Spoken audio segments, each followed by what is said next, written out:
Welcome to the In Sync Now, bringing you the latest news from around the world.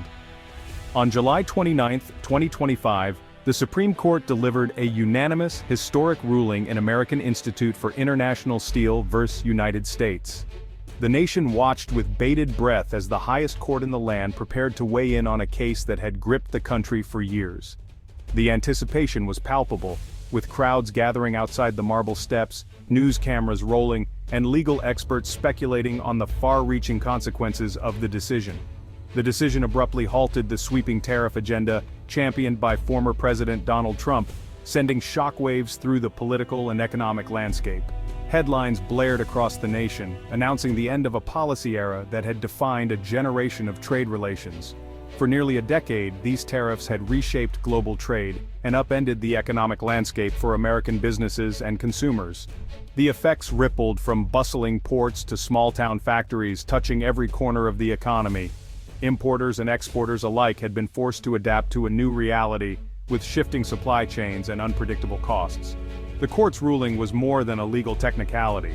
It was a fundamental check on presidential authority to impose economic measures under the guise of national security. The justices emphasized the importance of constitutional limits, reminding the nation that no single branch of government could wield unchecked power, even in the name of protecting American interests. Markets surged, and international leaders responded with cautious optimism. Investors saw the ruling as a sign of renewed stability, while foreign governments hoped for a return to more predictable trade relations. Financial analysts debated the long-term impact, but the immediate reaction was one of relief and renewed confidence. For years, businesses from Midwest farms to Rust Belt manufacturers had struggled with volatile supply chains and higher costs. Many had been forced to lay off workers or shutter operations while others scrambled to find new suppliers. The uncertainty had weighed heavily on communities that depended on manufacturing and agriculture for their livelihoods. The Trump administration argued these tariffs protected American industries from unfair competition, making them a cornerstone of the America First policy. Supporters hailed the measures as a bold stand for American workers, while critics warned of unintended consequences and global retaliation. But the Supreme Court's intervention brought this era to a decisive end. The justices' words echoed through the halls of power, signaling a new chapter in the ongoing debate over trade and executive authority. The Chief Justice's opinion marked the culmination of years of legal challenges, asserting that the president had overstepped constitutional bounds. Legal scholars pored over the decision, noting its significance for the separation of powers and the future of executive action. The ruling affirmed that the International Emergency Economic Powers Act was never meant for long-term trade disputes. Instead, it was designed for true emergencies, not as a tool for ongoing economic warfare. This clarification set a new precedent for how future presidents could wield such authority. As news spread, industries battered by retaliatory tariffs saw hope for stability, while supporters of the policy decried the decision as a blow to national sovereignty. Across the country, reactions were mixed. Some celebrated the promise of lower costs and restored trade, while others feared the loss of leverage on the world stage. The court had drawn a new line, limiting presidential power in an interconnected world. In an era where global events can reshape domestic fortunes overnight, the decision underscored the need for balance between national interests and international cooperation. The consequences of this decision would ripple through the economy and politics for years. Lawmakers, business leaders, and ordinary citizens alike began to grapple with what this new reality would mean for their futures. As debates erupted on television screens and in boardrooms across the nation once again found itself at a crossroads. The choices made in the coming months would determine not only the direction of U.S. trade policy, but also the balance of power between the branches of government. The era of unilateral trade wars was over. The images of shuttered factories and abandoned shipping containers served as a stark reminder of the costs of economic conflict and the need for a new approach. The future of U.S. trade policy was now in Congress's hands. As lawmakers took up the challenge, the world watched to see how America would redefine its role in the global economy, and whether the lessons of the past decade would shape a more stable and prosperous future. Donald Trump's tariff policies marked a dramatic break from decades of U.S. trade liberalization, signaling a new era in American economic strategy. His approach was bold, controversial, and fundamentally different from his predecessors. Since World War II, both major political parties had largely favored reducing trade barriers and forging multilateral agreements, believing that open markets would foster prosperity and global stability. Trump, however, saw these deals as deeply flawed, arguing they were responsible for the loss of American jobs and the decline of the nation's manufacturing base. He frequently spoke to workers who felt left behind by globalization. Beginning in 2018, his administration imposed sweeping unilateral tariffs, most notably on steel, aluminum, and a wide range of Chinese goods, aiming to protect key American industries. These moves, justified on national security and intellectual property grounds, sent shockwaves through global supply chains, causing delays, shortages, and uncertainty for businesses worldwide. The America First strategy was openly confrontational, favoring tough bilateral deals and the use of threats over traditional consensus building, often straining relationships with long-standing allies.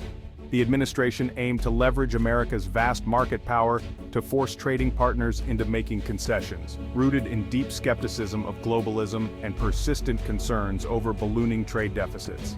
Tariffs were intended to rebalance trade, boost domestic production, and revive manufacturing jobs, with the hope of restoring pride in American-made goods and revitalizing struggling communities. While some industries welcomed the protection and new opportunities, others faced higher costs for materials and lost access to crucial export markets as trading partners retaliated with their own tariffs. The policy quickly escalated into a trade war, with iconic American products like soybeans, bourbon, and motorcycles caught in the crossfire, impacting farmers, distillers, and manufacturers across the country. Critics warned of economic harm, rising prices, and global instability, arguing that the uncertainty could undermine growth and investor confidence. The resulting uncertainty and economic disruption set the stage for a wave of legal challenges, as businesses and lawmakers questioned the scope of presidential authority. Ironically, the very industries meant to be protected by tariffs, like steel and auto manufacturing, often suffered the most, facing higher input costs and shrinking demand. The battle lines were drawn for a high-stakes showdown over presidential power, trade policy, and the future direction of the American economy. The legal fight was just beginning, promising to shape the nation's trade landscape for years to come. At the heart of the legal battle was the International Emergency Economic Powers Act, or IEPA. Enacted in 1977, IEPA gave presidents broad authority to regulate commerce during genuine national emergencies. Historically, it targeted threats like terrorism or rogue states, not long-term trade disputes. Trump's use of IEPA to justify sweeping tariffs on China and Mexico was unprecedented. Critics argued this was an abuse, bypassing Congress's constitutional role in trade. The core question: did the president's actions fit IEPA's intent, or did they usurp legislative power? The courts now faced a defining test of executive authority. The legal fight against Trump's tariffs wound through multiple courts over several years. Early challenges focused on procedural missteps, but soon shifted to constitutional questions about separation of powers. The American Institute for International Steel led a coalition arguing that using IEPA for tariffs was an unconstitutional overreach. Lower courts issued conflicting rulings, making Supreme Court review inevitable. The stakes grew as tariffs reshaped industries and livelihoods. The case consolidated years of legal battles into a single, high-stakes Supreme Court showdown. The nation watched, awaiting a landmark decision. On July 29, 2025, the Supreme Court ruled 9-0 against the administration's use of IEPA for tariffs. The Chief Justice's opinion declared that IEPA was a shield for true emergencies, not a tool for unilateral trade policy. The court emphasized Congress's intent to limit, not expand, presidential power. Long-standing trade disputes, the court said, do not constitute national emergencies. The ruling reasserted Congress's authority over trade and the power of the purse. The decision set clear limits. Emergency powers cannot bypass the legislative process for long-term economic policy. The verdict provided immediate relief to businesses and reaffirmed the separation of powers. The message was clear: the rule of law prevails. The Trump-era tariffs created winners and losers across the U.S. economy. Steel and aluminum producers benefited, but manufacturers and consumers faced higher costs. Prices rose on everything from cars to clothing, straining household budgets. Studies showed American importers and consumers bore the brunt, not foreign exporters. Farmers were hit hard by retaliatory tariffs, losing key export markets and requiring federal bailouts. Supply chains were disrupted, and some business relationships were lost for good. The Supreme Court's decision promises relief, but the transition will be complex. Companies must now adapt to renewed foreign competition and shifting policies. The long-term impact depends on what comes next. The data tells the story of America First trade, revealing the real-world consequences behind the headlines and political rhetoric. U.S. average tariffs more than doubled after 2018, with Chinese imports facing rates over 21%. This marked a dramatic shift in trade policy, impacting nearly every sector of the economy. Over $350 billion in imports were affected, disrupting established supply chains and forcing companies to rethink sourcing strategies. The goal was to shrink the trade deficit, but overall it widened as supply chains shifted to other countries. Instead of reducing imports, the tariffs redirected them, often to nations like Vietnam and Mexico. Economic studies found net job losses in manufacturing and tens of billions in lost output. Many factories closed and workers faced uncertain futures as production moved overseas. Household incomes fell as costs rose.